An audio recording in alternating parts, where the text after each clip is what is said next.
안녕하세요. 아이 둘 키우고 있는 올해 40대 중반 여자입니다.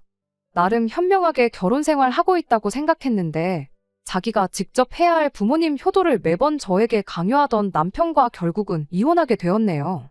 남편과는 인연이 꽤나 길어요. 동갑내기이고 학창 시절부터 알던 사이였지요. 서로 살던 집이 대문을 마주하고 있던 집이라 가까이 사는 만큼 둘이서 꽤 친하게 지냈습니다.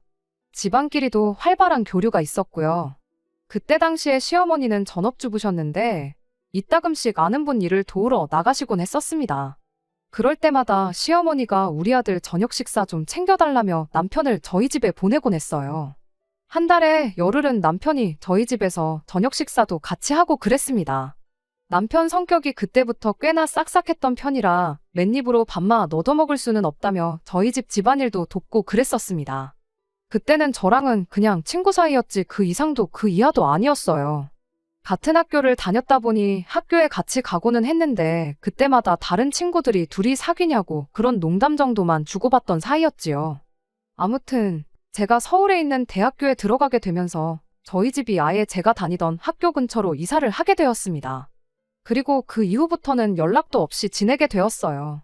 그렇게 남편이라는 존재가 제 기억에서 희미해져 갈 때쯤 정말 우연한 기회로 남편을 다시 만나게 되었습니다. 과거 기억과는 사뭇 달라진 서로의 모습에 오랜만에 재회한 친구 사이가 결국엔 연인 사이로 발전하게 되었고요. 그렇게 2년 정도 만났나. 저희 집에서 남편과 제가 연애를 하고 있다는 사실을 알게 되고부터는 저희 친정어머니가 은근히 제가 남편과 결혼하기를 원하셨어요. 어릴 적 기억에 싹싹하고 부침성 좋은 남편의 모습을 기억하고 계셨던 거죠. 양쪽 집안의 교류가 자주 있던 편이다 보니 시어머니도 저를 기억하고 계셨어요. 어렸을 때 가까이 살던 것부터 이렇게 재회하게 된 게 하늘이 점지해준 인연이라며 결혼을 환영하셨죠. 그때까지만 해도 시어머니의 아들을 향한 집착이 이 정도까지 심할 줄은 몰랐습니다. 그리고 그런 시어머니에 대한 남편의 마음 또한 어마무시하게 애틋하다는 것도요. 연애 초반에 저희가 이사를 나가고 몇 년 지나지 않아서 아버님이 돌아가셨다는 이야기를 들었어요. 일터에서 불의의 사고를 당하셨다고 합니다. 그래도 보상금이며 보험 같은 게 있어서 그동안 사는데 큰 고생은 안 하셨다고 해요. 그 직후에 그렇게 받은 돈을 가지고 서울로 삶의 터전을 옮기게 되었던 거고 그렇게 우연찮게 저를 제외하게 되었던 거였죠. 하늘이 맺어준 인연이라 떠들며 저희 결혼을 열렬히 환영해 주셨던 말과는 다르게 결혼 후 시간이 지남에 따라 저를 향한 시어머니의 태도는 그야말로 180도 돌변했습니다. 처음에는 이혼까지 해야 할 만큼은 아니었어요. 딱히 못되게 한 것도 없지만 그렇다고 해서 저한테 엄청나게 잘해주거나 하지는 않았죠. 그냥 보통의 평범한 시어머니와 며느리 관계였다고 보시면 될 것 같아요. 아무리 오래전부터 알았고 집안끼리도 왕래가 있었다고 한들 그게 꼭 저와 시어머니가 고부관계가 아니라 모녀관계 같을 필요는 없는 거잖아요. 시어머니가 어떤 며느리상을 원했는지는 모르지만 저는 딱 남들 하는 만큼만 했어요. 제 스스로 시어머니한테 엄청 잘했다고 자부하지는 못하지만 남들 하는 만큼 이상은 했다고 생각합니다. 굳이 명절이나 생신, 어버이날 같은 날만 아니라 한 달에 2번 이상은 꼭 시댁에 인사드리러 들렀어요. 꼭 주말이 아니더라도 퇴근길에 남편과 함께 시댁에 다녀오고 그랬죠. 아무래도 아들 장가 보내고 혼자 지내게 되셨으니 혼자 지내는 게 외롭진 않을까 싶어서 친정보다 더 많이 신경을 썼습니다. 이만큼 신경을 써주는 걸 고마워하라고 남편에게 생색 한 번 낸 적 없었어요. 지금 와서 생각해보면 치사해 보일지라도 생색은 좀 낼 걸 그랬나 봐요. 그랬다면 제가 이만큼 시어머니를 신경 쓰고 있었다는 걸 당연하게 여기는 게 아니라 눈꽃만치라도 고마워하거나 했을 수도 있었을 텐데 말입니다. 아무튼 이 정도까지 제가 해서 그랬던 건지 그때까지는 시어머니도 정신이 멀쩡해서 그랬던 건지 모르겠지만 결혼 생활 초반에는 시어머니와는 달리 큰 문제가 없었어요. 아니, 없었다고 저 혼자 착각했던 걸 수도 있습니다. 매번 남편과 시댁에 그렇게 방문을 했을 때면 시어머니는 항상 아들인 남편 걱정만 그렇게 해대셨거든요.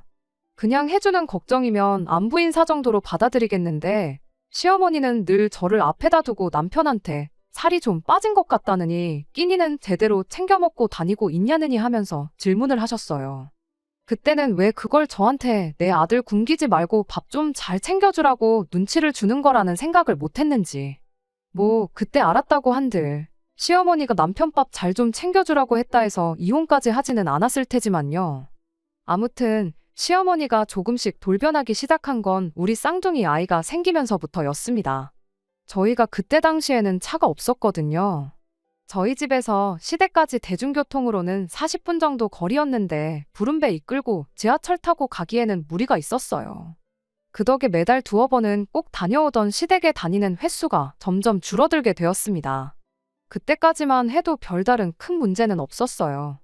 그런데 아이들이 태어나고 나서는 문제가 커지기 시작했습니다. 출산 후에 일단 어떻게 될지 모르니 육아휴직을 신청했었어요.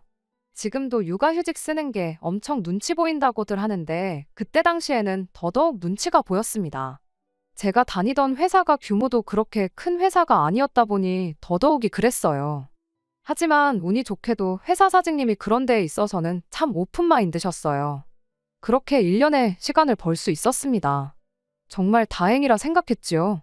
그렇게 출산 후 조리원을 다녀와서 본격적인 육아를 시작하게 되었습니다.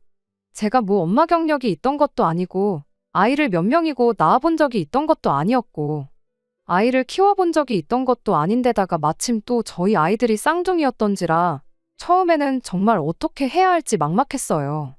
그때 친정어머니께서 직접 저희 집까지 찾아오시면서 육아를 도와주셨습니다. 거의 매일같이 찾아오셔서 종일 저를 도와주시고 남편 퇴근할 때 맞춰서 집으로 돌아가시고 하셨어요. 약속이 있으신 날이면 볼일 다 보시고 나서 저희 집에 찾아와서 도와주셨고요. 늘 남편 집에 올 시간 맞춰서 돌아가셨는데 볼일 때문에 조금 늦게 도착한 그런 날이면 남편 퇴근하고도 한 30분에서 1시간 정도 더 계시다 가셨습니다. 뭐라도 하다 더 도와주고 싶으신 그런 마음 때문에 그러셨던 거예요. 저 대신 아이를 봐주시기도 하셨고 아니면 저 대신 다른 집안일을 도와주시거나 하는 식이셨습니다. 그런데 언젠가부터 어머니가 그렇게 저희 집에 와 계시는 걸 가지고 남편이 조금 불편하다는 내색을 하기 시작했어요. 힘들게 일하고 퇴근해서 집에 왔는데 장모님 계시면 쉬는 게 눈치가 보인다고요. 어릴 적에는 저희 집에 저녁 식사 얻어먹으러 와서 집안일도 도와드리고 그렇게 싹싹하게 굴어놓고는 지금도 신세 지는 건 매한가지인데 왜 저러나 싶었죠.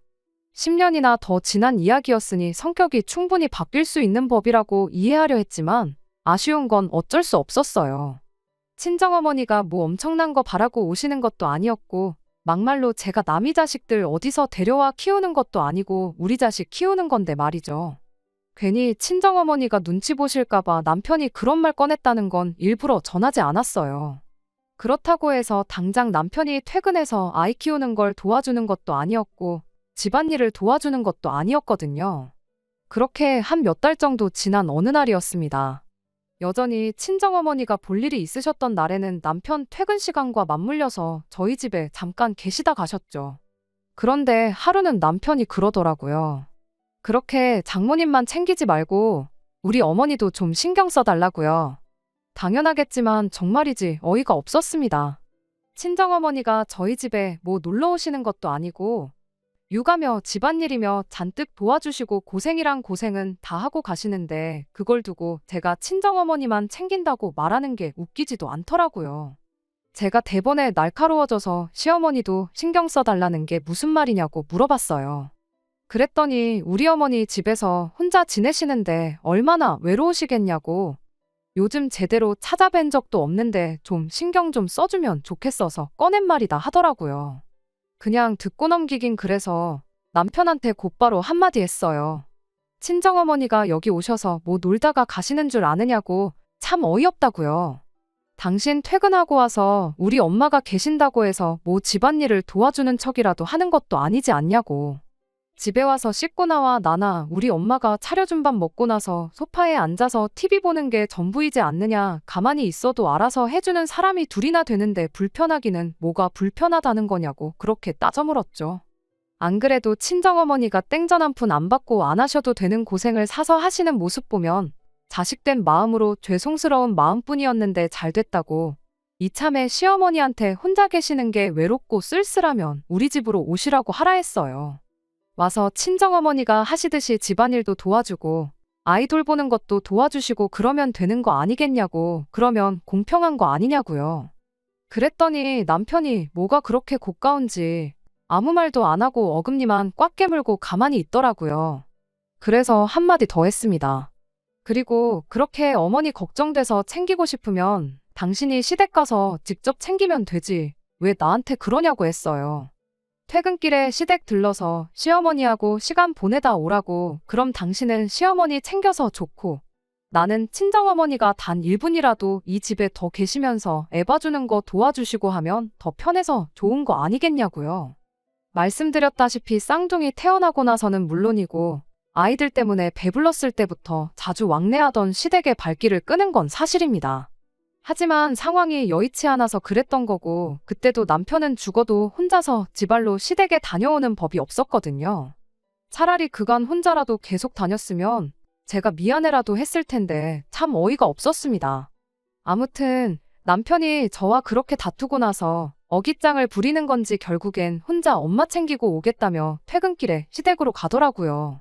그런데 남편 혼자 시댁에 다녀온 일로 시어머니가 아주 노발대발 난리가 났습니다.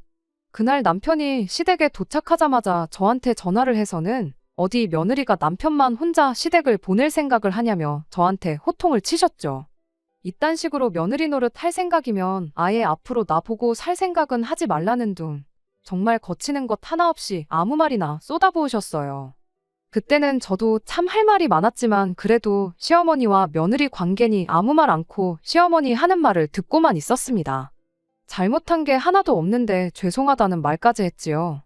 괜히 이 이야기를 신세한탄하듯 친정어머니께 꺼냈다가 또 저만 손해를 보게 되었어요. 일단 친정어머니 또한 당신이 여기 놀러 오는 것도 아닌데 황당하다는 반응이셨지만 그래도 최대한 중립적으로 상황을 받아들이셨어요. 시어머니가 저러는 게 조금은 이해가 되기는 한다고요. 아예 시댁과 연 끊고 지내던 것도 아니었고 자주 왕래도 있지 않았느냐. 충분히 서운해 하실 수 있다고요. 그리고 아들 장가 보내서 사이좋게 잘 지내는 줄 알았는데 부부싸움하고 혼자 시댁에 가는 모습 보면 마치 제가 남편을 집에서 쫓아낸 것처럼 오해하실 수도 있는 노릇이라고요. 그리고 남편이 퇴근하고 나서 당신이 집에 계시는 걸 불편해할 줄은 몰랐다고 그 부분은 미처 신경 쓰지 못하셨다며 앞으로는 조금 신경을 쓰셔야겠다 하셨죠. 그렇게 그 뒤로 친정어머니는 집에 자주 안 오시게 되었어요. 꼭 제가 도움이 필요한 날에 미리 전화를 주지 않는 한 먼저 찾아오시는 일이 없었죠. 그리고 시댁에 방문하는 날에 제가 미리 연락을 드리면 주말이 되었든 평일이 되었든 시간 맞춰 오셔서 저 대신 아이들을 봐주시고는 했어요.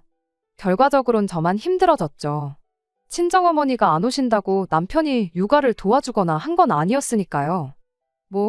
일단은 제가 전업주부고 남편 외벌이로 생활을 하던 상황이었는데 남편이 혼자서 돈을 벌어오는 만큼 육아를 안 도와주는 걸 가지고 서운하기는 했을지언정 문제를 삼거나 할 생각은 없었습니다. 그리고 친정어머니가 더 모소시게 된 것 또한 언제까지 엄마가 자기 자식들 키우는 걸 쌍둥이라는 핑계로 계속 친정어머니를 집으로 불러내 고생시킬 수도 없는 노릇이기도 했고 그간 친정어머니 도움받으면서 육아와 집안일을 병행하는 게 손에 있기도 했다 보니 시간이 지남에 따라 그건 익숙해져 갔어요. 그렇게 출산 전에 하던 것처럼 시댁에는 달에 2-3번씩 방문하게 되었는데 시어머니는 좀처럼 토라진 그 마음을 풀지를 않았습니다. 시댁 갔을 때 시어머니 입에서 좋은 이야기를 들어본 게 손에 꼽을 정도였어요. 쌍둥이 출산하고 나서 제가 살이 많이 붓기는 했습니다. 그런데 그건 남편도 마찬가지였어요. 제가 원래 조금 마른 체형이었고 남편은 덩치가 좋은 편이어서 남편은 그대로인데 저 혼자만 살이 붙은 것처럼 보였을 수도 있다고는 생각합니다만 시어머니는 그런 저를 보고 매번 꼬투리를 잡아댔습니다. 좋은 거 혼자만 먹고 다니지 말고 네 남편도 좀 나눠주라면서 그렇게 시비를 거셨어요. 우리 아들은 피죽도 못 얻어먹은 사람 마냥 하루가 다르게 말라 비틀어져 가는데 너는 어떻게 볼 때마다 살이 더 찐 것 같냐고. 대놓고 저 기분 나쁠 말들만 골라서 서슴지 않고 하시곤 했습니다. 처음에는 시어머니가 얼마나 저한테 삐졌으면 뒤끝을 저렇게 부리나 싶었죠. 그냥 그동안 쌓인 거 분풀이 하는 거라 생각해서 그렇다 할 대응도 하지 않았어요. 시간이 지나면 저러는 것도 줄어들겠지 싶었는데 애석하게도 1년이고 2년이고 시간이 지난다고 해서 심해지면 심해졌지 나아지는 거 하나는 없더군요. 뭐가 됐든 간에 사소한 거 꼬투리 잡아서 저한테 싫은 소리 하는 게 일쑤였고, 심지어는 우리 아들 장가 잘못 보내서 고생만 시키고 있구나 이런 말까지 했던 적도 있습니다. 그런데 그간 싫은 소리를 하도 많이 들어서 그랬나 제 귀에도 딱지가 앉은 것 같더라고요. 시어머니가 그 어떤 소리를 해도 저한테는 더 이상 그게 상처가 되지가 않았던 거예요. 물론 잔소리 듣고 그러는 그 순간만큼은 또 저러시네 싶어서 짜증이 나긴 했지만 제 성격이 원래도 조금 무던한 편이고 막말로 제 앞에서 아들 장가 잘못 가서 고생한다는 말은 꺼내면서도 직접적으로 이혼을 하라던지 이혼을 시켜야겠다던지 이런 이야기는 따로 꺼내질 않으셨다 보니 그냥 버릇처럼 꼬장을 부리시는 거구나 하고 가볍게 넘겼어요. 원래도 홀어머니가 조금 그런다잖아요. 특히나 자식 결혼시키고 나이 먹고 나면 더 심해진다고요. 고독이 사람을 더 날카롭게 만드는 거라 생각했고 말만 기분 나쁘게 할 뿐이지 직접적으로 저한테 해를 끼치는 건 없었다 보니 그냥 그러려니 하고 넘겼습니다. 그리고 사실 그때 당시에는 애들 때문에라도 이혼 생각은 아예 하지도 않았었어요. 육아휴직 끝날 때쯤 되어서 친정어머니께서 아이를 당신이 봐줄 테니 저보고 복직을 하라고 하셨지만 막상 친정어머니가 아이를 봐주시게 된다고 해서 저희 집안 형편에 어머니한테 돈 얼마 드릴 만큼 여유로운 상황도 아니었고 게다가 한 명도 아니고 두 명인데 그런 고생과 부담을 지어드리는 거야말로 못할 짓이라 생각해서 복직을 포기하고 전업주부의 삶을 살면서 아이들을 키우기로 정했던 거예요. 그렇다 보니까 솔직히 시어머니가 기분 나쁜 소리 몇 마디 한다고 해서 이혼까지 할 엄두가 안 났다고 해야 할까요? 어차피 시어머니 저러던 게 하루 이틀일도 아니고 저도 그만큼 저런 게 익숙해졌다 보니 어느샌가 한 귀로 듣고 한 귀로 흘릴 만큼 나름대로의 노하우가 생겼기도 하고요. 아무튼 그렇게 재작년까지 혼자 힘으로 아이들 키우다가 언제부턴가 내가 계속 전업주부로 지내야 할 이유가 있나 하는 생각을 갖게 되었어요. 애들도 클 만큼 커서 학교 끝나면 바로 학원을 나가고 그랬다 보니 제가 집에서 밥하고 빨래하고 그러는 것보다야 저금도 모자란데 애들 대학 들어갈 때 대비해서 학비라도 좀 벌어놓는 게 좋겠다 싶어 그때부터 일을 다시 시작했어요. 아이들 태어나기 전에 다니던 회사랑 비교해보면 그때 다니던 회사도 규모가 작은 회사였지만 지금 다니고 있는 회사는 그때 다니던 곳보다도 더 작은 회사였습니다. 그래도 이렇게 일을 하면서 경력을 쌓을 수 있다는 사실만으로도 감지덕지였지요. 아무튼 제가 다시 일을 시작했다고 해서 시댁의 발길을 끊거나 한 건 아니었어요. 하지만 작년 말부터 또 하나 달라지기 시작한 게 있었는데 그건 시어머니한테서 저한테 직접 걸려오는 연락이 부쩍 늘었다는 겁니다. 그전까지는 저랑은 따로 전화 한 통 한 적이 없었거든요. 안부 전화 해봐야 잔소리밖에 안 하시니 그건 남편한테 직접 하라고 시켜놓은 상태였다 보니 직접적으로 시어머니와 전화 연락을 했던 적은 정말 지난 십몇 년간 손에 꼽을 정도였어요. 그러다 작년 말부터 시어머니한테서 먼저 전화가 걸려오는 일이 늘어나기 시작한 겁니다. 매번 전화해서 저한테 하는 말이 여기가 아프다, 저기가 아프다 그런 이야기 뿐이었어요. 말씀드렸다시피 시댁이 저희 집에서 대중교통으로 40분 거리거든요. 맘먹으면 못 찾아갈 거리는 아니었지만 그렇다고 해서 여기 아프다 저기 아프다 할 때마다 시댁 찾아가서 병원 모셔다 드리고 할 형편은 못 되었지요. 더더욱이 저는 그때 이미 일을 시작한 시기였다 보니 시어머니 병원 모시고 가겠다고 회사에 아쉬운 소리도 하고 싶지 않았고요. 그런데 틈만 나면 그렇게 여기저기 아프다는 식으로 전화를 해대니 저도 불편하고 그래서 아예 날 잡고 회사에도 월차를 내서 시어머니 모시고 병원에 검진받으러 한번 다녀올 생각이었습니다. 그런데 막상 병원에를 다녀오자는 말을 꺼내니 멀쩡한 사람을 환자를 만들고 있냐며 싫다고 고집을 부리더라고요. 아프면 병원을 가셔야지 왜 저한테 전화를 하시냐, 저랑 전화통화한다고 낫는 것도 아니지 않냐 따져 물어도 저 시어머니 고집을 누가 꺾을 수 있었겠나요. 그때까지만 해도 왜 저렇게 사소한 걸로 사람을 못 살게 구나 싶었습니다. 그게 합가하려고 개수작을 부리는 거라고는 상상도 못했어요. 그렇게 날이면 날마다 시어머니 앓는 소리 들어가며 하루하루 보내던 와중에 올해 봄 지나서 남편이 난데없이 이제는 시어머니 모시고 같이 살 때가 되지 않았냐는 말을 꺼내왔습니다. 그때 딱 눈치챘지요. 시어머니가 그간 병원은 문턱도 안 넘어보고 저한테 전화해서 아프다고 노래를 부르셨던 진짜 이유가 이걸 노렸다는 걸 말이에요. 갑자기 아프다고 하면 안 믿을까봐 정성스럽게 작년부터 해서 차곡차곡 모시고 살아야 할 이유를 쌓기 시작했던 겁니다. 남편은 끝까지 시어머니가 너무나도 걱정된다는 말투로 어머니 올해 연세가 몇이신데 앞으로 살아봐야 몇 년을 더 사시겠냐고 아무래도 걱정이 돼서 안 되겠다며 하루라도 빨리 합가를 하는 쪽으로 알아봐야겠다는 거예요. 아버지 돌아가셨을 때도 자기가 그렇다 할 효도 한번 못 해보고 보내드린 게 평생 후회가 되는데 어머님이 저러다 돌아가시기라도 하면 얼마나 더 큰 후회가 남겠냐고요. 그래서 제가 남편한테 그러냐고 당신 말 틀린 거 하나 없다고. 그럼 당장이라도 내일부터 모시고 살아야겠다고 한마디 대답해줬습니다. 제 입에서 그런 대답이 나올 거라고는 생각도 못했는지 남편이 두 눈을 휘둥그레 뜨고는 저를 쳐다보더라고요. 얼마나 당황했는지 말까지 더듬으면서 그럼 내일부터 모시는 걸로 하면 되는 거냐 되묻기까지 하더군요.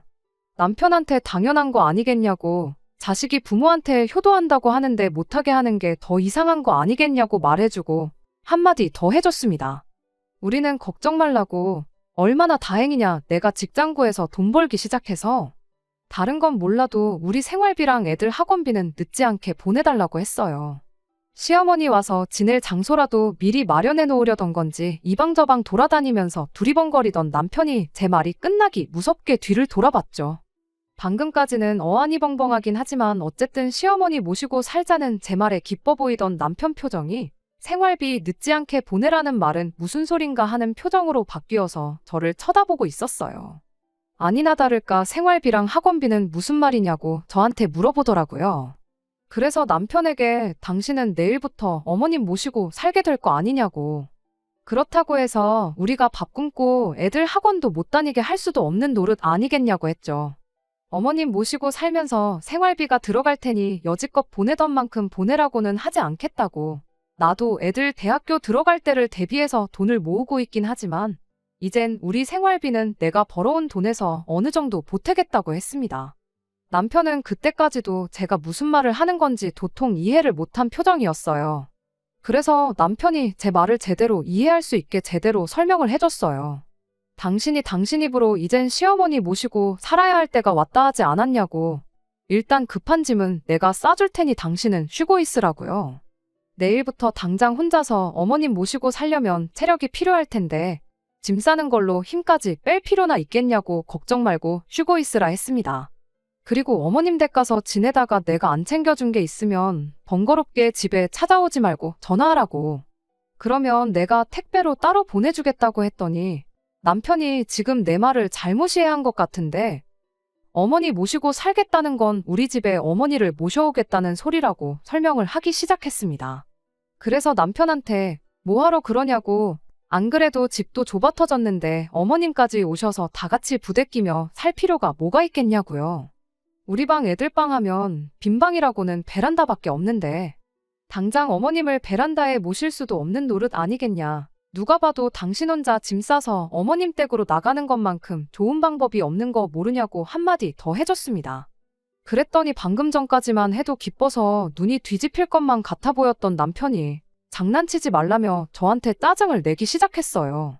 저는 남편한테 내가 지금 장난치는 것처럼 보이냐고 당신이 생각해도 이 집에 어머님 모시는 게 가당키나 하냐고 대답했죠. 남편은 방법이 왜 없냐고 당장 어머님 댁 전세금을 빼서 그 돈을 합쳐다가 더 큰 집으로 이사 나가면 되는 거 아니겠냐고 저한테 따져묻길래 제가 어머님 댁 전세금이 얼마나 되느냐고 물어봤어요. 정확한 금액은 몰랐지만 시어머니가 엄청 좋은 집에 사셨던 게 아니었거든요. 다층주택 1층에 부엌하고 거실에 화장실 딸린 방 하나 얻어서 살고 계셨는데 아무리 좋게 쳐줘봐야 1억 이상을 넘을 수 없다고 생각했어요. 그리고 제 예상은 어느 정도 맞았습니다. 전세금 빼면 1억 2천 정도 나온다길래 남편한테 현실적으로 생각해보라고 우리 집 팔아서 1억 2천 더 보탠다고 해서 얼마나 큰 집으로 이사를 갈 수 있겠냐고. 내 말대로 당신 혼자 어머님 댁 가서 어머님 모시고 효도하는 것만큼 좋은 방법이 없다고 한마디 해줬지요. 그랬더니 남편이 뭐 서울만 집이냐고 경기도 이런 데 가면 지금 우리 집보다 훨씬 좋은 신축 아파트를 더 싸게 들어갈 수 있다는 거예요. 남편한테 애들이 지금 얼마나 중요한 시기인데 갑자기 이사를 가자고 하는 거냐고. 어머님 모시는 것도 중요하지만 애들 미래도 중요한 거 아니겠냐 했더니 더 말을 못 하더라고요. 결국엔 혼자 힘으로는 안 되겠다 싶었는지 남편이 애들을 회유하기 시작했어요. 이 집보다 훨씬 넓고 새로 지은 아파트에서 살고 싶지 않느냐고요. 애들이 뭐 되어서 살먹은 유치원생도 아니고 당장 이사 가면 친구 사귀는 것부터 시작해 자기 인생의 대격변이 일어난다는 것 정도는 알만한 나이인데 할머니랑 같이 살겠다고 이사를 가자고 하겠나요? 대번에 이사 갈 생각 없다고 딱 잘라 대답을 하더라고요. 애들한테 이사 가자고 꼬드기는 건 안 먹히겠다 싶었는지 작전을 바꿔서 이제는 저를 내쫓을 생각을 하는 겁니다. 그러면 저보고 시어머니 집에 가서 지내래요. 자기는 어머니를 집에 모시고 와서 애들하고 같이 지내겠다고요. 결혼할 때야 가지고 있던 돈으로 조금씩 같이 보태긴 했지만 제가 아이들 태어나고부터 남편 혼자 외벌이 하면서 남은 대출금을 다 갚았으니 이 집의 소유권이 자기한테 있으니 저보고 나가라는 더럽고 치사한 수작이었죠. 하지만 그건 사실이었다 보니 솔직히 남편이 그렇게 나오면 제가 어떻게 할 방법이 없던 것 또한 사실이었는데 애들이 저를 도와줬어요. 엄마 혼자 그 집에 가게 되면 자기들도 저를 따라 할머니 집에 가서 살겠다고요. 남편이 애들 반응에 당황해서는 그렇게 되면 이사 가는 거랑 똑같은 거 모르냐, 가서 친구도 새로 사귀고 그래야 한다 겁을 주기 시작했어요. 그런데 아이들이 남편한테 아빠랑 할머니랑 사는 것보다는 그 편이 낫다고 딱 잘라서 말을 하더라고요. 그거 보니 얼마나 속이 후련하고 애들이 대견스럽던지. 애들이 저러는 것도 이해가 가요. 아빠라고 애들이 싫어하고 그러는 건 아니지만 여지껏 애들 케어하는 건 저 혼자만의 몫이었잖아요. 시작한 지 얼마 되지는 않았지만 제가 다시 일을 하면서도 아이들 케어는 여전히 저 혼자 해야 했고요. 그렇다 보니 애들한테는 아빠보다는 제가 더 소중한 존재였던 거예요. 거기에 맨날 엄마한테 싫은 소리만 해대는 할머니는 애들 입장에서는 세상에서 제일 좋은 엄마를 괴롭히는 사람이고 같이 살고 싶지 않은 사람일 뿐. 그 이상도 그 이하도 아니었지요. 남편을 제외한 이 집에 있는 모든 사람들이 하나같이 시어머니랑 살기 싫다는데 거기서 남편이 혼자 고집 부린다고 해서 될 일이 아니었습니다. 결국엔 남편이 혼자 폭발을 해서 저한테 큰 소리를 치기 시작했어요. 너는 엄마가 돼서 애들 교육을 어떻게 시켰길래 부모 소중한지도 모르는 후레자식으로 키워놨냐고요. 이 인간이 애들 듣는 데서 못하는 말이 없다고 당장에 멱살 잡고 방으로 끌고 들어갔어요. 방에서도 남편이 성질 부리는 건 여전했습니다. 당신이 평소부터 애들한테 할머니를 나쁜 사람이라고 세뇌를 시켜서 저러는 거 아니겠냐며 할 말 못할 말 가리지 않고 생각나는 대로 쏟아내는데 그 꼬라지가 마치 시어머니하고 완전 똑같아 보이더라고요. 그래도 일단은 최대한 이성적으로 남편에게 한마디 했어요. 이 집에 모시나 당신이 어머님 집에 들어가서 혼자 어머님을 모시나 나는 시어머니 모시는 데 있어서 눈꽃만큼도 도와드릴 생각이 없다고. 그런데 뭐가 아쉬워서 계속 이 집에 같이 모시려고 하는 거냐 했더니 남편이 얼굴이 시뻘개져서는 입에 개거품까지 물면서 내가 밥을 할 줄 아는 것도 아니고 집안일을 능숙하게 하는 것도 아닌데 나 혼자서 어머니를 어떻게 모시냐고 따지는 거 아니겠어요? 그래서 말 한 번 잘했다고 당신도 못하는 걸 왜 나한테 시키려고 하는 거냐고. 당신이 못하는 걸 내가 대신 해주는 건 효도가 아니라 대리효도라고 딱 알려줬어요. 나는 모셔도 내 부모님 모실 거지 시어머니 밥 해주고 빨래 해주고 하면서 같이 살 생각은 추호도 없다고요. 뭐라고 효도는 셀프인 거 모르냐고 그 말 명심하고 당신이 직접 할 거 아니면 모시자는 말도 꺼내지 말라고 했습니다. 그랬더니 남편이 나름 초강수를 내더라고요. 아니, 남편 입장에서야 초강수였지 제가 볼 때는 자충수에 불과했지만 말이지요. 난데없이 남편이 애들 아빠 없이 키우고 싶냐고 겁을 주더군요. 이혼하겠다는 소리였죠. 시어머니 우습게 보는 마누라, 애한테 할머니 나쁜 사람이라고 세뇌시킨 마누라는 필요 없다고. 보아하니 애들도 당신 따라갈 것 같은데 당신 소원대로 어머니는 나 혼자 모실 테니 한번 서로 죽고 못 사는 식구들끼리 똘똘 뭉쳐 잘 살아보라는 거예요. 저는 남편한테 고민할 것도 없이 그러자고 대답했습니다. 사실 남편이 진짜로 제 말 듣고 군소리 없이 혼자 시어머니를 모시러 갔다고 치면 남편 없이 애들하고만 살게 되는 건데 다를 게 없는 거잖아요. 시어머니 안 모셔주면 이혼하겠다는데 제가 굳이 이 결혼을 억지로 유지하겠다고 어머님 모셔줄 테니 이혼만큼은 하지 말아달라고 납작 엎드릴 필요도 없는 거라 생각했죠. 아이들 태어나고부터 여태까지 시어머니가 저를 두고 막말을 쏟아부을 때 그러지 마시라고 한마디 하기는커녕 중간 역할 하면서 시어머니와 저 사이의 관계를 조금이나마 좋게 만들려고 노력한 적 없는 사람인데 그때 당시야 제가 직장까지 그만두면서 육아를 했고 아이들 생각하면 이혼할 엄두가 나지 않았을 뿐인데 이젠 저도 벌이가 있고 아이들도 클 만큼 컸잖아요. 제가 불리할 게 하나 없는데 남편은 무슨 믿는 구석이 있어서 저렇게 고자세로 나가나 싶었습니다. 남편한테 이혼 서류는 내가 준비할 테니 일단 당신은 시댁에 가 있으라 했어요. 이러는 거 애들한테 보여주는 게 좋을 거 하나 없지 않냐고 했더니 그래도 애 아빠라고 그 말은 듣고 시댁으로 가더라고요. 혹시 모르죠. 제가 당장 이혼하자고 했지만 한번 떨어져 살아보면 정신 차려서 시어머니 모시겠다고 들 거라고 생각했던 것일 수도 있고요. 아무튼 남편은 그렇게 혼자 시댁으로 향했고 저는 그 길로 이혼을 준비했어요. 남편은 자기가 유리한 위치라고 생각했던 것 같은데 변호사님 몇 분을 만나봤는데도 다들 하나같이 남편이 절대적으로 불리한 상황이라는 이야기를 해주셨지요. 그렇게 이혼 서류 준비해서 남편 앞에 들이밀었더니 남편이 이건 예상 못했다는 표정으로 잔뜩 당황을 했어요. 기어이 애들을 아빠 없이 키울 생각이냐고 또 아이들을 방패로 삼길래 시어머니 모시고 살면서 매일같이 엄마 당하는 꼴 보여주고 당신하고 박터지게 싸우는 꼴 보여주는 것보다는 이 편이 더 나은 것 같다고 도장 하나 찍으면 되는 건데 뭐 이렇게 말이 기냐고 쓸데없는 소리 그만하고 얼른 사인이나 하라고 했어요.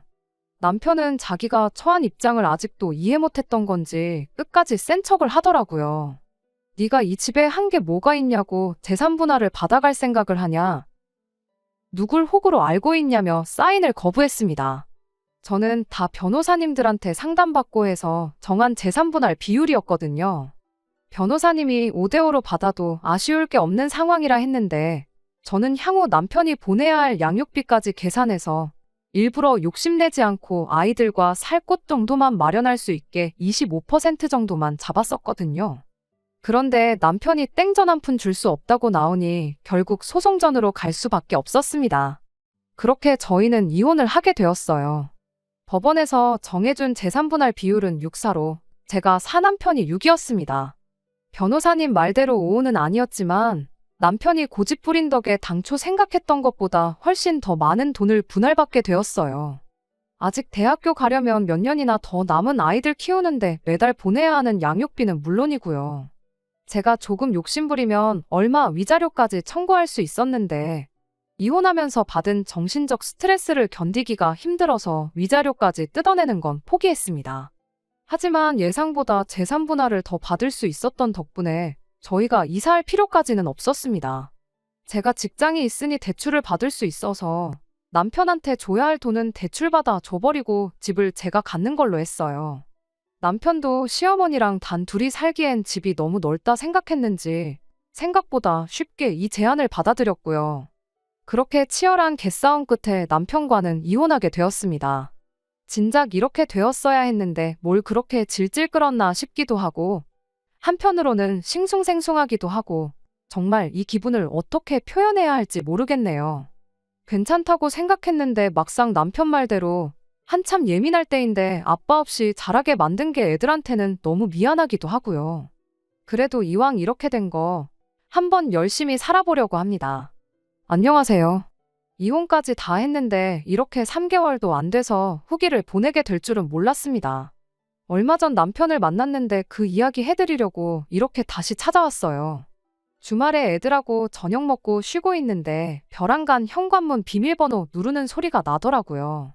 몇 번을 틀리는데도 계속 누르길래 잔뜩 겁먹고 있었는데 인터폰 켜보니까 남편이었어요. 갈라서자마자 비밀번호부터 바꿔버렸는데 지난 비밀번호 눌러대니 문이 안 열릴 수밖에요. 아무튼 남편한테 연락도 없이 무슨 일로 왔냐고 애들 보고 싶어서 온 거면 다음부터는 정해진 날짜에 오라고 한마디 했더니 다짜고짜 제 앞에 무릎을 꿇더니 자기가 정말 전부 다 미안하다며 저한테 살려달라고 사과를 하기 시작했어요. 갑자기 눈물 콧물 짜며 살려달라는데 자초지종이 뭔지나 물어봤죠. 이혼 과정에서 어떻게 저한테 재산 분할 하나도 안 해주고 위자료까지 뜯어보겠다고 편먹고 열심히 던 두모자가 이혼하고 나서 오히려 예상했던 것보다 더 많은 재산 분할을 해주게 되니 그걸 이유로 둘이 사이가 틀어졌나 보더라고요. 시어머니 입장에서는 아들 집에 합가해서 며느리 효도 받으며 살 계획이었는데 난데없이 개털이 된 아들이 당신 집에 들어와서 다시 살게 되고 그것도 모자라 밥까지 해서 먹여야 되고 옷까지 빨아다가 다려입혀서 출근까지 시켜야 하니 답이 안 나왔던 겁니다. 그래서 시어머니가 남편한테 이대로 가다간 너 때문에 내 명예 못 살겠다고 남편 보고 나가 살라 말하고 집에서 쫓아내버렸다네요. 재산 분할에 간 돈이 있어서 당장 혼자 지낼 곳 구하는 건 문제가 없었는데 남편 월급이 엄청 많은 것도 아닌데 애들 양육비에 시어머니 용돈까지 드리는 건 한계가 있었나 봐요. 그뿐이겠나요. 당장 자기가 밥을 할 줄 아는 것도 아니니 자기 생활비에 먹는 것까지 전부 사 먹어야 했으니 남편 월급으로는 택도 없었던 거죠. 돈을 모으기는커녕 그나마 얼마 남은 돈 파먹으면서 살게 생겼는데 이러다간 5년 내로 쥐뿔도 없는 알그지가 된다고 자기 좀 살려달라고 찾아온 거예요. 받아만 준다면 시어머니하고는 영원히 연 끊고 가족들을 위해 살겠다고 하더라고요. 그렇게 제 앞에 싹싹 비는 남편한테 나한테 빌 게 아니고 집에 가서 어머니한테 밥 정도는 혼자 챙겨 먹겠다고 싹싹 빌고 어머님 댁으로 들어가라고 한마디 해줬어요. 무슨 일이 있어도 당신을 내 남편으로 우리 아이들 아빠로 받아줄 생각 없으니 두 번 다시 찾아오지 말라고 한마디 하고요. 그렇게 강하게 한마디 했더니 남편은 그 다음 날도 그 다다음 날도 찾아오지 않더라고요. 무슨 일이 있어도 제 마음이 돌아서지 않을 거라는 걸 깨달았는가 봐요. 그 꼴을 보니 그래도 한동안 맘고생했지만 이혼하기를 참 잘했구나 하는 생각이 들었네요. 우스갯말로 남자들 내비게이션하고 마누라 딱 두 여자 말만 들으면 틀린 결정을 내릴 일이 없다고 하잖아요. 적어도 제가 좋은 말로 설명했을 때 어머님 모시고 사는 거 포기하고 가족들한테 충실했다면 저렇게 밥 걱정하면서 지낼 일은 없었을 텐데 싶었어요. 뭐 시어머니한테 시달리며 살 때도 제 팔자 제가 꼬았다고 생각했는데 남편도 이렇게 이혼을 결정해서 자기 신세 자기가 망쳤으니 똑같은 거라 생각하려고요. 이혼한 것쯤은 벌써 후를 다 털어냈으니 앞으로는 아이들하고 행복하게 지낼 생각만 하면서 살면 될 것 같습니다. 끝까지 들어주셔서 감사합니다. 오늘의 사연은 여기까지입니다. 구독과 좋아요, 알람 설정 부탁드리고 더 좋은 사연으로 다시 찾아뵙겠습니다. 감사합니다.